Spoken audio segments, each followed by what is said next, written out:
저는 이 사람들을 만날 때마다 목사님 참 힘들어요, 피곤해요, 그런 얘기를 이렇게 많이 하세요.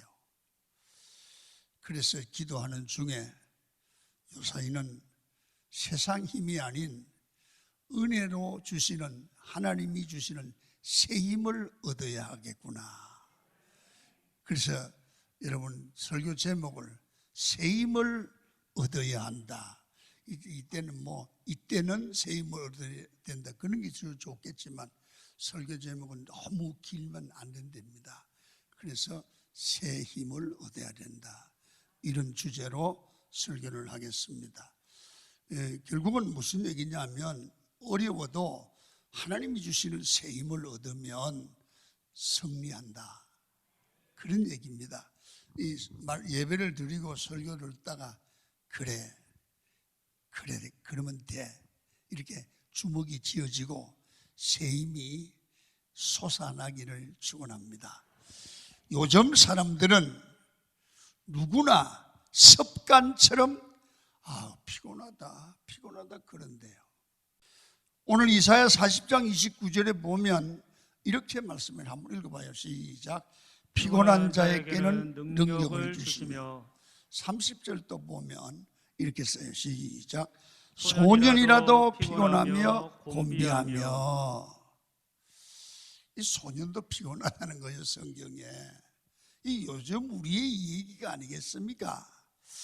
누구나 피곤한 인생을 살아가는 것이 현대인의 삶의 특징입니다. 여러분, 특별히 요즘에 우리 사회는 코로나로 인해서 영적으로, 정신적으로 몹시 피곤합니다. 너무 통제되니까 여러분, 자기 계획대로 움직일 수가 없어요. 여러분, 그래서 짜증이 나고 성질이 나서 싸움도 하고 그럽니다. 여러분, 현대인이 늘 피곤한 이유가 뭘까요? 요사이는 특별히 너무 통제되고 자기 의지에 의해서 못 살고 어떤 통제되니까 그게 좀 불편해서 짜증나고 피곤하죠. 그러나 일반적으로 우리 사람이 비교하는 것은 남과 비교하면서 살아서 그렇다는 거예요. 사람들이 보면 의식을 하든 안 하든 남들에게 보이기 위해서 살고, 남들에게 지나치게 남을 의식하고 비교하며 살기 때문에 때로는 위축감을 느끼고 짜증이 나고, 그래서 자신감이 없어집니다. 그래서 피곤하죠. 심리학자들은 그런 얘기를 해요. 사람이 허무하다는 느낌을 느끼는 것은 고통보다 더 힘이 들다, 고통보다 허무가 더 힘들다 그럽니다. 여러분, 우리 주변에도 곁으로 보기에는 부족함이 없는 사람이 대단히 많습니다. 여러분, 그분들이 모든 세상 것이 다 있다고 부러워하지 마시기를 바랍니다. 문제가 없어 보이는 그 사람이 속에는 허무함이 있고 문제가 있습니다. 삶의 공허와 허무가 있기 때문에 이것을 뭐라고 하느냐 하면 영적인 피곤함이다, 영적으로 피곤하다. 기도 잘 안 돼요, 예배에 감격이 없어요, 짜증이 나요. 여러분, 이렇기 때문에 모든 게 겹치는 거죠. 여러분, 육체적으로 피곤하면 쉬고 자고 나면 풀리지만 영적 피곤함과 허무는 내 의지로는 이길 수가 없는 거예요. 그래서 빨리 주께로 돌아와서 하나님이 주시는 새 힘을 받으면, 영적 피곤함이 해결되면 모든 문제가 본질적으로 해결될 줄 믿습니다. 이게 필요한 거예요. 은혜를 받아야 된다는 거죠. 여러분, 고집을 피지 마시고 은혜를 받으십시오. 자, 그러면 어떻게 하면 우리가 영적 피곤함을 이길 수 있습니까? 새 힘을 받아야 돼요. 그 새 힘은 어떤 고기를 먹고 음식을 먹고 얻는 새 힘이 아니라 하나님이 주시는 새 힘, 영적인 새 힘, 그 새 힘을 받아라. 그러면 허무도 이기고 피곤함도 이기고 결국은 어떤 난간도 이길 수 있는 새 힘이 솟을 줄로 믿습니다. 여러분, 요사이처럼 이 코로나로 인해 답답하고 막 그렇잖아요. 이때는 하나님이 주시는 은혜를 받고 하늘의 새 힘을 받기를 축원합니다. 오늘 31절 한번 봅니다. 시작. 오직 여호와를 앙망하는 자는 새 힘을 얻으리니.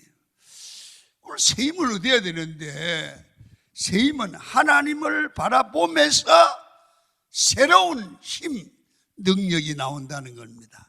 앙망이라는 말은 히브리 언어로 비틀어서, 이렇게 비틀어서 하나로 묶는다, 그런 의미가 있어요. 자, 그러면 오늘 우리가 예배를 드려요. 예를 들어서 여러분 예배를 드리는데 우리가 교회 나와서 다른 생각하고 이 생각 저 생각하면 은혜가 안 되고 은혜를 못 받으면 새 힘이 올 수가 없어요. 그러니까 비틀어서 하나로 묶는다. 이걸 어떻게 표현했냐면 여러 가지 이 절사선을 이게 그냥 놓으면 흐트러지지만 이렇게 한번 쭉 돌리면 한 선이 돼요. 마찬가지로 예배를 드릴 때에 설교에도 집중하고 찬송도 기도도 그리고 하나님을 사모하는 마음으로 묶을 때 그 예배는 여호와를 앙망하는 예배가 돼요. 그러면 거기서 하나님의 임재를 체험해요. 이야, 이 예배에 하나님이 계시구나. 그러면 은혜가 되죠. 은혜가 되면 새 힘이 나는 거예요. 여러분, 은혜 받아 보신 분들은 정말 축 처져 있다가도 하나님의 은혜를 받고 주님의 음성을 들으면 새 힘이 나는 줄로 믿습니다. 어떤 시험도 이기고 어려움도 이길 수 있는 힘이 여기서 나오거든요. 그 다음에 앙망은 이 시선이에요. 하나님만 바라보는 거예요.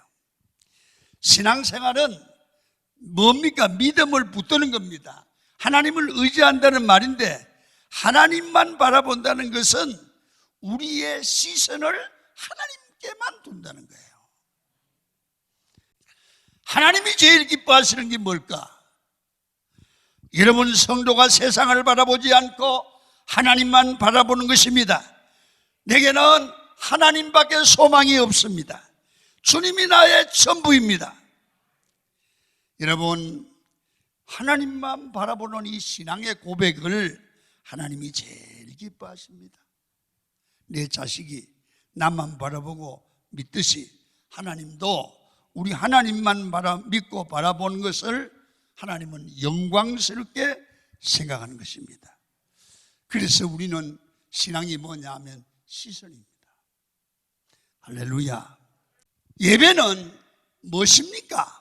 시선을 하나님께 두는 것입니다. 불신앙의 사람은 하나님을 바라보지 않고 환경을 바라보고 내 문제와 환난과 처지와 어려움만 생각하고 바라봅니다. 신앙이 없는 겁니다. 여러분, 신앙은 예배 시간에 철저하게 하나님만 바라보는 겁니다. 오늘 이 예배 시간에도 모두가 다른 것 쳐다보지 마시고 다 내려놓고 하나님만 바라보시기를 축원합니다. 마음의 시선이라도 말이에요. 자, 시편 25편 15절을 볼게요. 시작. 내 눈이 항상 여호와를 바라보면 내 발을 그물에서 벗어나게 하실 것이미로다. 다시 선언해. 내가 여호와를 항상 바라보면 하나님이 내 발을, 새가 그물에 걸리면 죽어요. 나를 죽이려고 하는 그물에 내가 걸렸을 때 내가 주님을 바라보면 주님이 거기서 건져주신단 말이야. 여러분, 우리 삶이 새가 그물에 걸린 것 같은 어려운 위기가 있을 때가 있습니다. 예를 들어 문제에 걸리고 무서운 함정이 있을 때 어떻게 벗어날 수 있느냐? 내 눈이 하나님만 바라볼 때 하나님이 그물에서 건져주신다. 여호와 하나님만 바라보는 우리 성도들 되기를 축원합니다. 자, 하나님을 바라볼 때 새 힘을 주시는 거예요. 새 힘을 받으면 여러분 어떤 복이 임하고 어떤 것이 이루어지느냐? 첫째, 두려움을 이기고요. 두려움이 물러가요. 주님을 바라보면 새 힘을 얻으면 두렵지 않아요. 그리고 독수리처럼 성장하고 전진하게 된다 그 말이에요. 자, 오늘 31절을 읽어요. 시작. 오직 여호와를 앙망하는 자는 새 힘을 얻으리니 독수리가 날개치며 올라감 같을 것이요.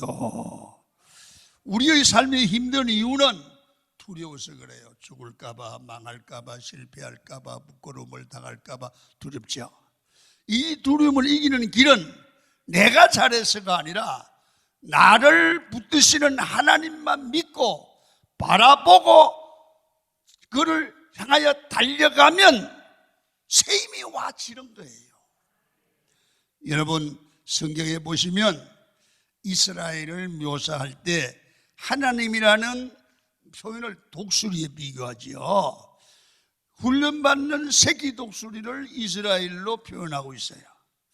어미 독수리가 새끼 독수리를 지키고 훈련하는데 여러분 높은데 자기 새끼 독수리를 데려가서 떨어뜨리는 거예요.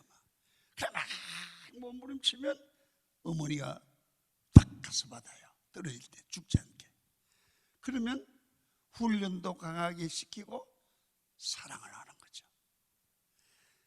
이 비유를 통해서 하나님이 하나님의 사람을 이렇게 훈련도 하고 보호해 주신다.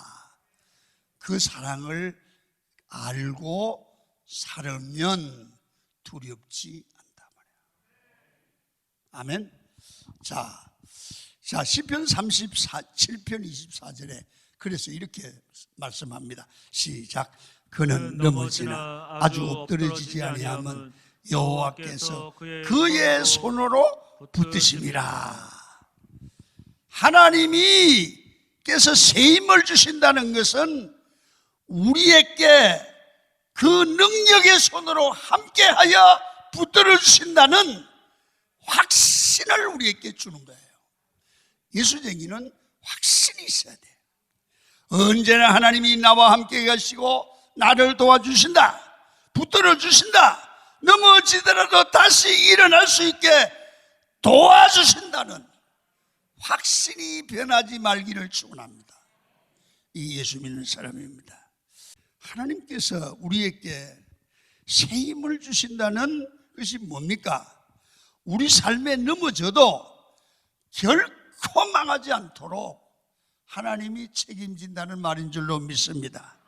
그래서 성도에게는 좌절은 있어도 실패는 없다는 거야. 넘어질 수는 있어도 결국은 망하지 않는다는 거예요. 합력하여서 내릴 줄로 믿습니다.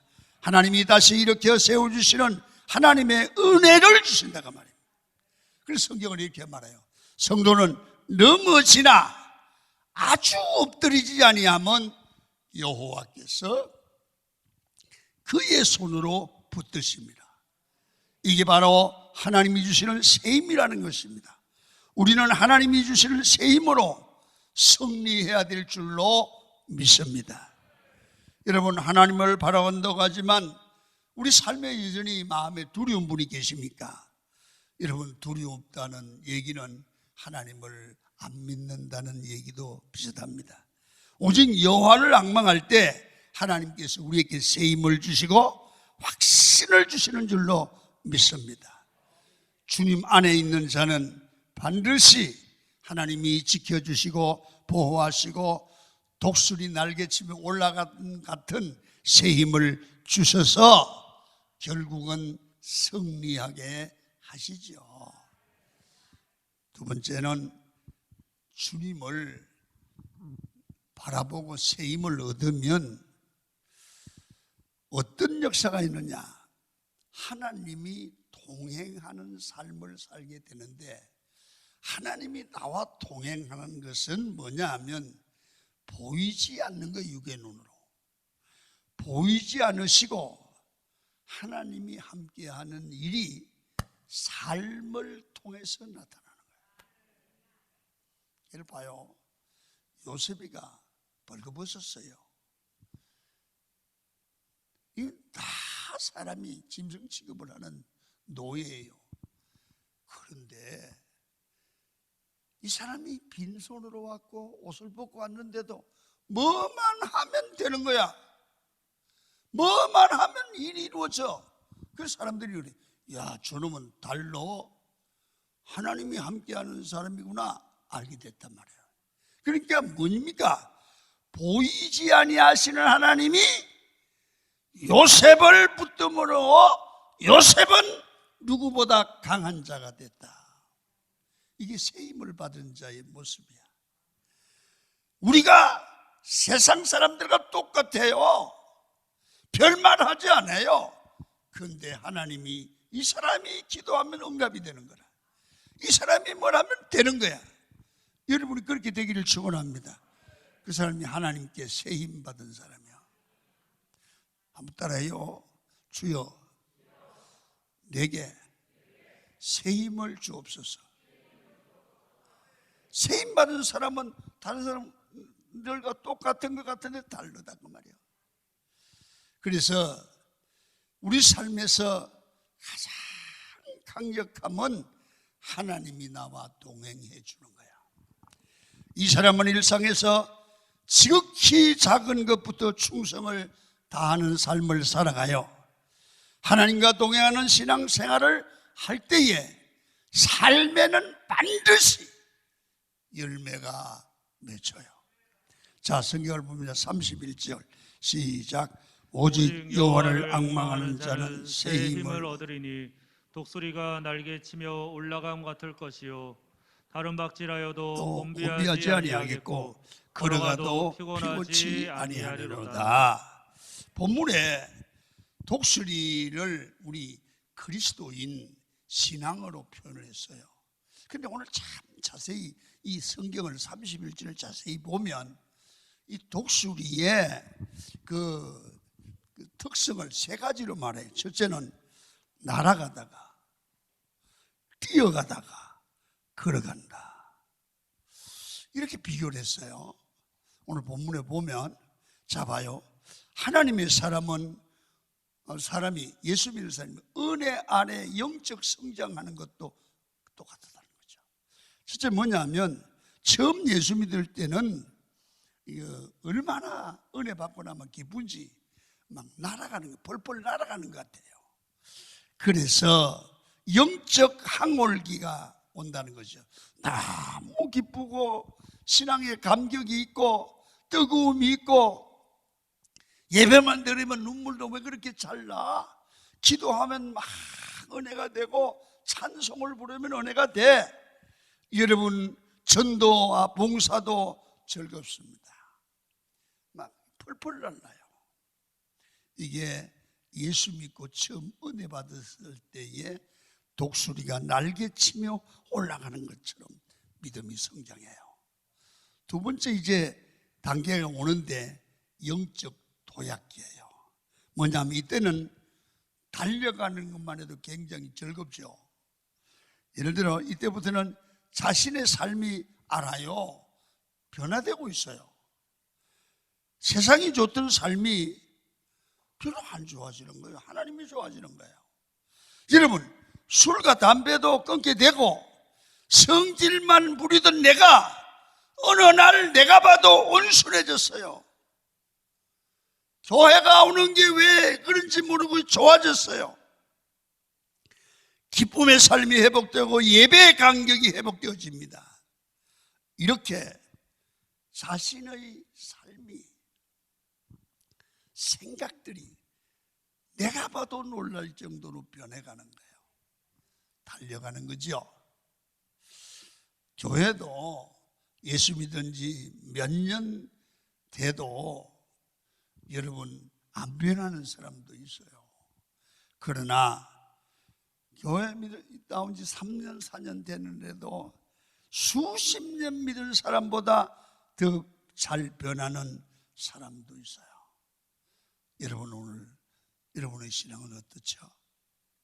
또 한 가지, 정말 그 후에는 성숙한 단계로 들어가요. 날아가고 뛰어가다가 이제는 걸어가는 겁니다. 신앙생활은 결국 걸어가는 겁니다. 어떻게? 주와 함께 걷는 삶이 신앙생활입니다. 아멘. 어떤 환경과 어려움이 있어도 날지는 않아도 뛰지는 않아도 주님만 바라보면서 주님과 함께 걷는 삶이 신앙이라고 말해요. 여러분 찬송가 433절 이렇게 한 걸음 한 걸음 주 예수와 함께 날마다 날마다 우리 걸어가리. 우리 걸어가리. 하나님과 동행하며 걸어가면 인생의 피곤함은 사라질 줄로 믿습니다. 어려워도 일어납니다. 하나님과 함께 동행하는 삶이 신앙의 본질입니다. 그런데 하나님과 동행하는 삶은 특징이 뭡니까? 신앙생활을 머리로 말로 하지 아니하고 몸으로 하게 되지요. 말씀에 순종하는 삶을 살게 됩니다. 우리는 좋은 생각만 해도 좋은 사람인 줄 알지만 아닙니다. 좋은 행동을 해야 좋은 사람입니다. 착한 생각만 해서 착한 사람이 안 됩니다. 착하게 살아야 됩니다. 누가 기도의 사람입니까? 기도해야지. 아닙니다. 기도하는 무릎을 꿇어야 됩니다. 사람이라는 게 마음이 얼마나 간사한지 몰라요. 자꾸 변해. 조석으로 변해. 그걸 우리는 믿고 살아요. 자, 성경 봐요. 예레미야 17장 9절 사람의 마음을 이렇게 설명해요. 시작. 만물보다 거짓되고 심히 부패한 것이 마음이라. 마음 믿지 말라는 거잖아요. 마음은 다 가짜라는 겁니다. 마음만 있는 게 아니라 내 삶에서 순종하는 게 중요한 거예요. 부부 사이도 마찬가지예요. 마음만 잘해주면 된다. 아니에요. 마음만 잘해주고 안 돼요. 실제로 잘해주는 게 좋은 남편이고 좋은 아내인 줄로 믿습니다. 여러분, 마음만 먹는 것은 안 돼요. 마음을 먹었으면 몸으로 순종하고 행동해야 되잖아요. 신앙생활도 마찬가지예요. 생각만 하는 게 아니에요. 순종하고 행동해야 돼요. 세이면 하나님과 동행하며 살아가는 것이고, 순종할 때 하루하루 믿음으로 순종할 때 영적으로 세임이 솟아나게 돼요. 마지막 하나는 하나님께서 세임을 주시면 우리가 진짜 가치 있는 것을 보게 되고 더 가치 있는 것을 위해서 살아가는 사람으로 바뀌게 돼요. 세상의 삶이 왜 피곤하다고 했습니까? 쓸모없는 것, 허망한 것에 소망을 두고 살아가고 있기 때문에 그렇고, 그것을 바라보고 비교하고 추구하고 허물을 느끼기 때문에 그렇습니다. 하나님을 바라보면 무엇이 가치가 있고 소중한지를 알게 돼요. 주를 앙망하십시오. 이때는 하나님의 힘을 받아야 승리할 줄로 믿습니다.